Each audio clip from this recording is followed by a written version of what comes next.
Assalamualaikum warahmatullahi wabarakatuh. Perkenalkan, nama saya Dina Febriani dengan nomor induk mahasiswa 6101420164 dari Rombel PJKRD angkatan 2020. Di sini saya akan menyampaikan materi seks bebas dan cara penanggulangannya untuk memenuhi ujian akhir semester mata kuliah pendidikan kesehatan. Pergaulan bebas adalah salah satu kebutuhan hidup dari makhluk manusia, sebab manusia adalah makhluk sosial yang dalam kesehariannya membutuhkan orang lain dan hubungan antar manusia dibina melalui suatu pergaulan atau yang disebut dengan interpersonal relationship. Pergaulan juga adalah HAM setiap individu dan itu harus dibebaskan, sehingga setiap manusia tidak boleh dibatasi dalam pergaulan, apalagi dengan melakukan diskriminasi, sebab hal itu melanggar HAM. Jadi, pergaulan antar manusia harusnya bebas, tetapi tetap mematuhi norma hukum, norma agama, norma budaya, serta norma bermasyarakat.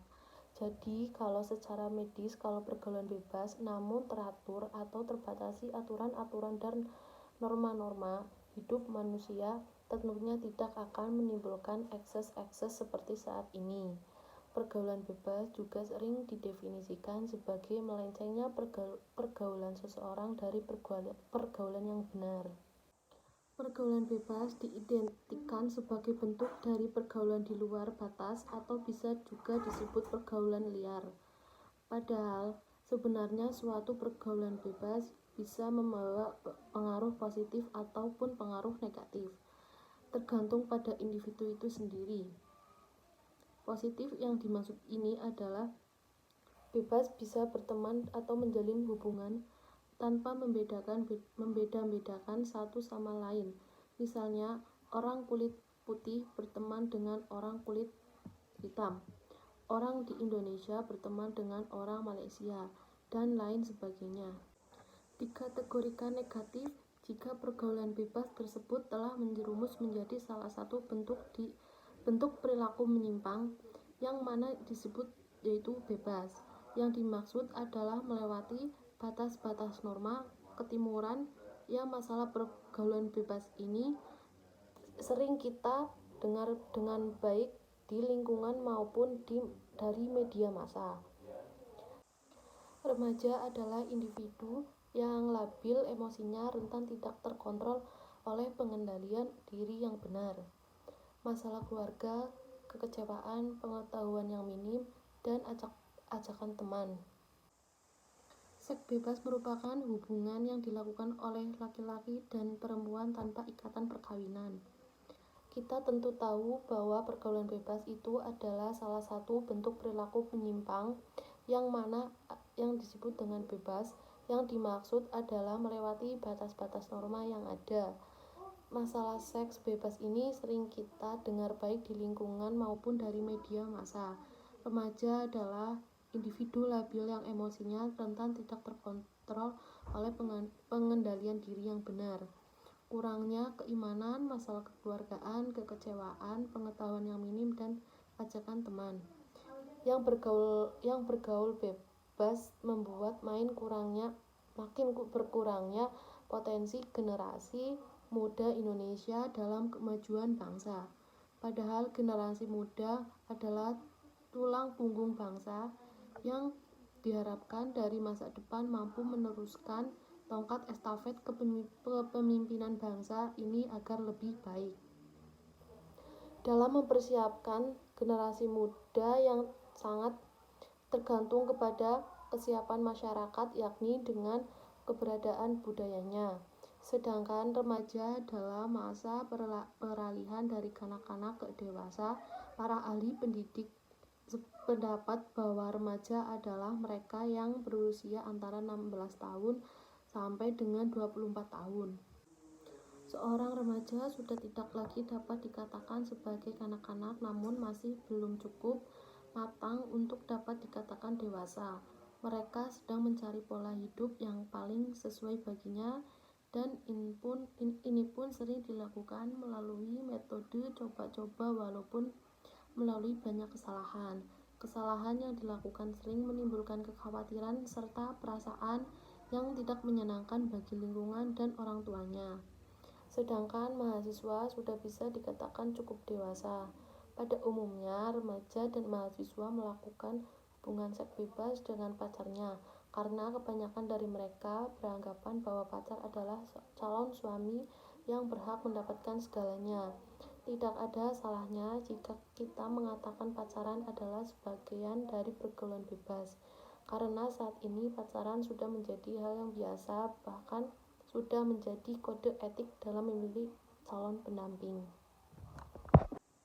Faktor-faktor penyebab pergaulan dan seks bebas dalam perkembangan kehidupan di zaman yang telah maju ini memiliki dampak bagi masyarakat, terlebih lagi dalam pergaulan remaja masa kini.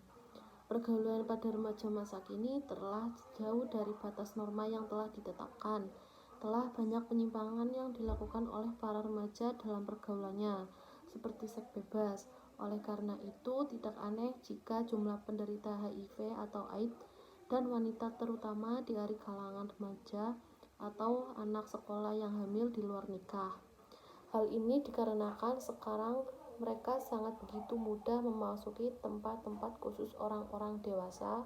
Bahkan sekarang pelakunya bukan saja mahasiswa dan anak SMA saja, namun sudah merambat sampai ke anak SMP.